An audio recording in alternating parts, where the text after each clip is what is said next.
On ma tak furt zbil.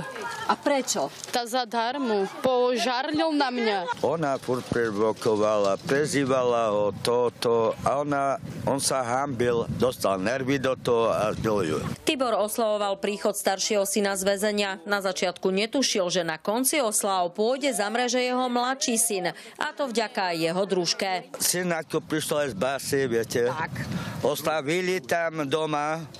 A ona ju provokovala.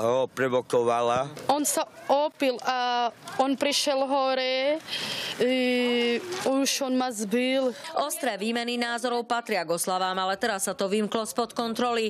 Alexandra vraj mala Vladimírovi nadávať, ten ju zas mal prichytiť pri nevere. Začali ju byť metlou hlava nehlava a mala dostať aj soškou či vázou do čela. Ja vám nemám.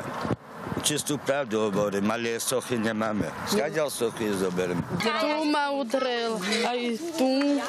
Mám na seba čiernosti, aj tu. Za ne sošky nemáme nič. Ona musela spadnúť zo schojdy, lebo oni majú vysoké až hore a ona povedala teraz na neho, na Vladého. Agresívny muž spôsobil žene viacero zranení. Išlo o prasknutie čelovej kosti, otvorenú ranu na čele, podliatiny tváre a vyvrtnutie krčnej chrbtice. Kto miluje, nikdy nechce zabiť. On robil jak pokus o vraždu na ňu.